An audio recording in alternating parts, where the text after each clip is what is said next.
The Satin Surgeon, from the Olive Fairy Book, edited by Andrew Lang. Once upon a time, there was a very rich and powerful king who, in spite of having been married several times, had only 2 daughters. The elder was extremely plain.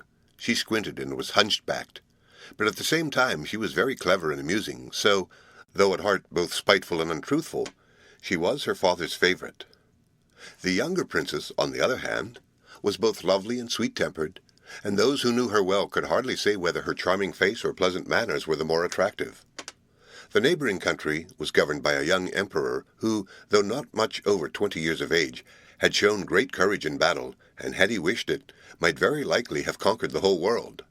Luckily, he preferred peace to war, and occupied his time with trying to rule his own kingdom well and wisely. His people were very anxious that he should marry, and as the 2 princesses were the only ladies to be heard of suitable age and rank, the emperor sent envoys to their father's court to ask for the hand of one of them in marriage. But as he was resolved only to marry a woman whom he could love and be happy with, he determined to see the lady himself before making up his mind. For this purpose he set out in disguise not long after the departure of his ambassadors, and arrived at the palace very soon after they did. But as he had foolishly kept his plan secret, he found, when he reached the court, that they had already made proposals for the elder princess.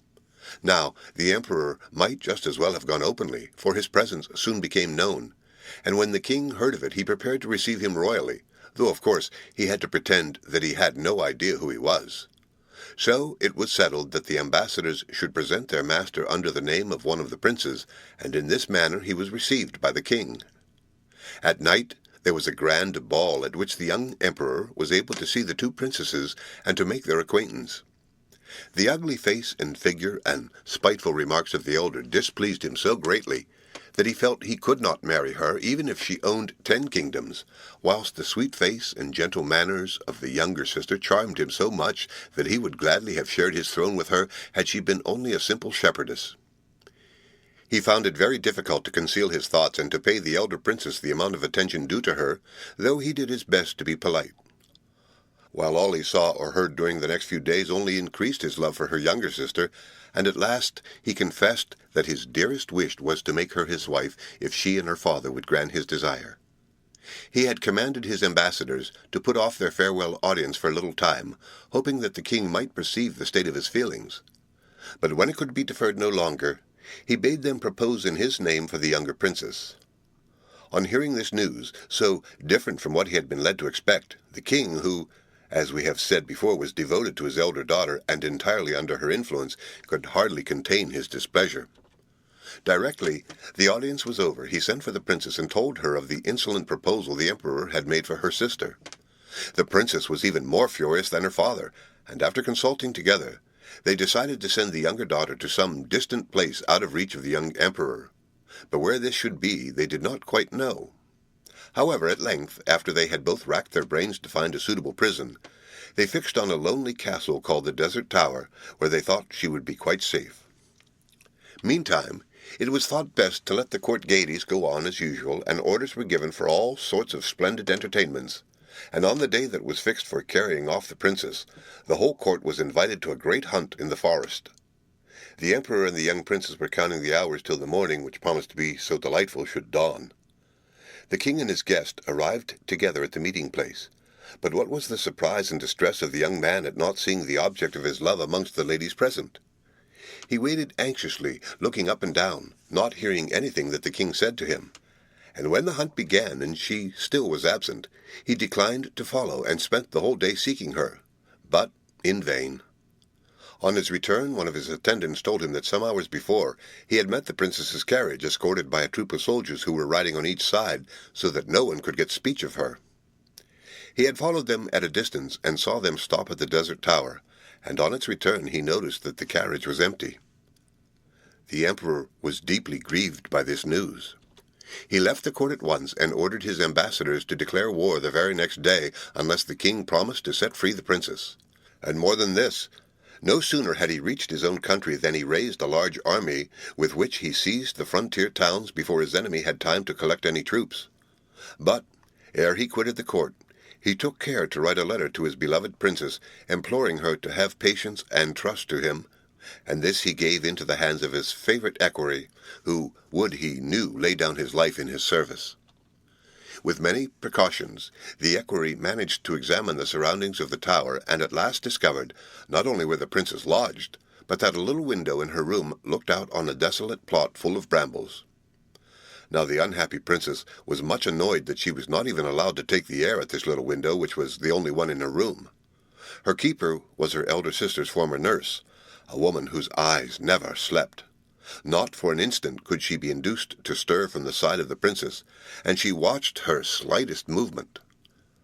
One day, however, the spy was for once busy in a room writing an account of the princess to her elder sister, and the poor prisoner seized the opportunity to lean out of the window.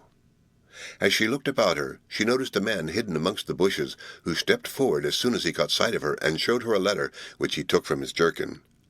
She at once recognized him as one of the emperor's attendants, and let down a long string to which he tied the letter. You can fancy how quickly she drew it up again, and luckily she had just time to read it before her jailer had finished her report and entered the room. The princess's delight was great, and next day she managed to write an answer on a sheet of her notebook and to throw it down to the equerry, who hastened to carry it back to his master. The emperor was so happy at having news of his dear princess that he resolved at all risk to visit the desert tower himself, if only to see her for a moment. He ordered his equerry to ask leave to visit her, and the princess replied that she should indeed rejoice to see him, but that she feared that her jailer's watchfulness would make his journey useless unless he came during the short time when the old woman was writing alone in her own room. Naturally, the bare idea of difficulties only made the emperor more eager than ever. He was ready to run any risks, but, by the advice of the equerry, he decided to try cunning rather than force.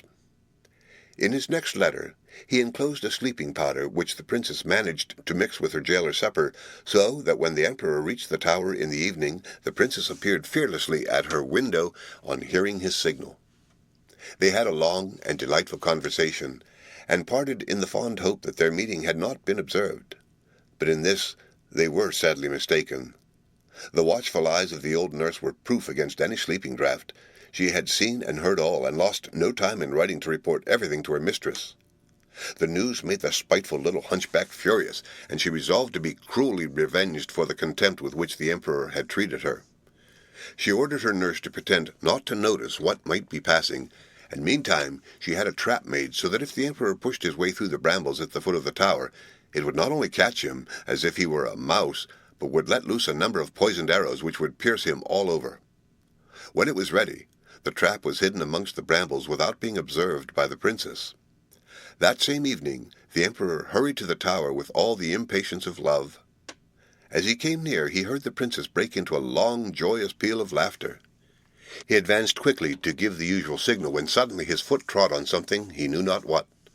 A sharp, stinging pain ran through him, and he turned white and faint, but luckily the trap had only opened a little way, and only a few of the arrows flew out. For a moment he staggered, and then fell to the ground, covered with blood. Had he been alone, he would have died very shortly, but his faithful squire was close at hand, and carried his master off to the wood where the rest of his escort were waiting for him. His wounds were bound up, and some poles were cut to make a rough litter, and, almost unconscious, the emperor was borne away out of his enemy's country to his own palace. All this time the princess was feeling very anxious. She had been whiling away the hours before this meeting by playing with a little pet monkey which had been making such funny faces that, in spite of her troubles, she had burst into the hearty laugh overheard by the emperor. But by and by she grew restless, waiting for the signal which never came, and, had she dared, would certainly have rebelled when her jailer, whom she believed to be fast asleep, ordered her to go to bed at once. A fortnight passed, which was spent in great anxiety by the poor girl, who grew thin and weak with the uncertainty. At the end of this period, when the nurse went to her room one morning as usual in order to write her daily report, she carelessly left the key in the door. This was perceived by the princess, who turned it upon her so quickly and quietly that she never found out she was locked in till she had finished writing, and got up to seek her charge. Finding herself free, the princess flew to the window, and to her horror saw the arrows lying about amongst the blood-stained brambles. Distracted with terror, she slipped down the stairs and out of the tower, and ran for some time along a path, when with great good luck she met the husband of her own nurse, who had only just heard of her imprisonment and was on his way to try to find out whether he could serve her. The princess begged him to get her some men's clothes while she awaited him in a little wood close by. The good man was overjoyed to be of use, and started at once for the nearest town, where he soon discovered a shop where the court lackeys were accustomed to sell their masters' cast-off clothes. The princess dressed herself at once in the disguise he had brought, which was of rich material and covered with precious stones, and putting her own garments into a bag which her servant hung over his shoulders, they both set out on their journey. This lasted longer than either of them expected. They walked by day as far as the princess could manage, and by night they slept in the open air. One evening they camped in a lovely valley watered by a rippling stream, and towards morning the princess was awakened by a charming voice singing one of the songs of her own childhood. Anxious to find out where the sound came from, she walked to a thicket of myrtles where she saw a little boy with a quiver at his back and an ivory bow in his hand, singing softly to himself as he smoothed the feathers of his shafts. "Are you surprised at seeing my eyes open?" he asked with a smile. "Ah, I am not always blind, and sometimes it is well to know what sort of a heart needs piercing. It was I who sent out my darts the day that you and the Emperor met, so, as I have caused the wound, I am duty-bound to find the cure." Then he gave her a little bottle full of a wonderful salve with which to dress the Emperor's wounds when she found him. "In 2 days you can reach his palace," he said. "Do not waste time, for sometimes time is life." The princess thanked the boy with tears in her eyes, and hastened to awake her guide so that they might start and set off at once on their way. As the boy had foretold, in 2 days the tower and walls of the city came in sight, and her heart beat wildly at the thought that she would soon be face to face with the Emperor, but on inquiring after his health she learned to her horror that he was sinking fast. For a moment her grief was so great that she nearly betrayed herself. Then, calling all her courage to her aid, she announced that she was a doctor, and that if they would leave him in her charge for a few days she would promise to cure him. Now, in order to make a good appearance at court, the new doctor resolved to have an entire suit made of pale blue satin. She bought the richest, most splendid stuff to be had in the shops, and summoned a tailor to make it for her, engaging to pay him double if he would finish the work in 2 hours. Next, she went to the market, where she bought a fine mule, bidding her servant to see that its harness was adorned with trappings of blue satin also. Whilst all was being made ready, the princess asked the woman in whose house she lived whether she knew any of the Emperor's attendants, and found to her satisfaction that her cousin was His Majesty's chief valet. The doctor then bade the woman inform everyone she met. On hearing of the Emperor's illness, a celebrated surgeon had hastened to attend him, and had undertaken to cure him entirely, declaring himself prepared to be burnt alive in case of failure. The good woman, who loved nothing better than a bit of gossip, hurried to the palace with her news. Her story did not lose in telling. The court physicians were very scornful about the newcomer, but the Emperor's attendants remarked that, as, in spite of their remedies, His Majesty was dying before their eyes, there could be no harm in consulting this stranger. So the Lord Chamberlain begged the young doctor to come and prescribe for the royal patient without delay, and the doctor sent a message at once that he would do himself the honor to present himself at the palace, and he lost no time in mounting his mule and setting out. As the people and soldiers saw him ride past, they cried out, "Here comes the Satin Surgeon! Look at the Satin Surgeon! Long live the Satin Surgeon!" And on arriving he was announced by this name, and at once taken to the sick room of the dying man. The Emperor was lying with his eyes closed, and his face as white as the pillow itself. But directly he heard the newcomer's voice, he looked up and smiled, and signed that he wished the new doctor to remain near him. Making a low bow, the Satin Surgeon assured the Emperor that he felt certain of curing his malady, but insisted that everyone should leave the room except the Emperor's favorite equerry. He then dressed the wounds with the magic salve which the boy had given him, and it so relieved the Emperor's pain that he slept soundly all that night. When morning broke, the courtiers and doctors hurried to the Emperor's chamber, and were much surprised to find him free of pain. But they were promptly ordered out of the room by the Satin Surgeon, who renewed the dressings with such good results that next morning the Emperor was nearly well and able to leave his bed. As he grew stronger, his thoughts dwelt more and more on the cause of all his sufferings, and his spirits grew worse as his health grew better. The face and voice of his new doctor reminded him of the princess, who had, he imagined, betrayed him and caused him such dreadful torture. and unable to bear the thought, his eyes filled with tears. The doctor noticed his sad countenance, and did all he could to enliven his patient with cheerful talk and amusing stories, till at last he won the emperor's confidence, and heard all the story of his love for a lady who had treated him cruelly, but whom, in spite of everything, he could not help loving. The satin surgeon listened with sympathy, and tried to persuade the emperor that possibly the princess was not so much to blame as might appear. But eager though the sick man was to believe this, it took a long while to persuade him of it. At length a day came when the emperor was nearly well, and for the last time the doctor dressed the wounds with the precious salve. Then both patient and surgeon, being wearied out with something they could not explain, fell asleep and slept for hours. Early next morning, the princess, having decided to resume her own clothes, which she had brought with her in a bag, dressed herself with great care, and put on all her jewels so as to make herself look as lovely as possible. She had just finished when the emperor awoke, feeling so strong and well that he thought he must be dreaming, nor could he believe himself to be awake when he saw the princess draw aside his curtains. For some minutes they gazed at each other, unable to speak, and then they only uttered little gasps of joy and thankfulness.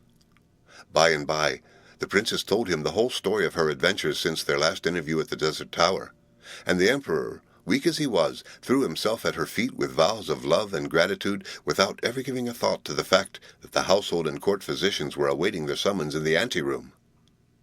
The emperor, anxious to prove how much he owed to the satin surgeon, opened his door himself, and great was everyone's surprise and joy at seeing him in such perfect health. Like good courtiers, they hastened in to praise and compliment the satin surgeon, but what was their astonishment on finding that he had disappeared, leaving in his place the loveliest princess in the whole world. Whilst thanking the surgeon for his miraculous cure, "You might at the same time do homage to your empress," observed the emperor. He wished to have the marriage celebrated the same day, but the princess declared that she must wait to get her father's permission first. Messengers were therefore instantly dispatched to the neighboring capital, and soon returned with the king's consent, for he had lately discovered all the mischief caused by his elder daughter. The spiteful princess was so furious at the failure of her plans that she took to her bed and died in a fit of rage and jealousy.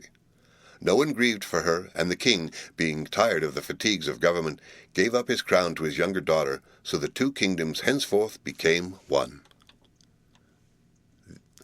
The end. Read by Rick Kistner for Lit2Go on the web at fcit.usf.edu.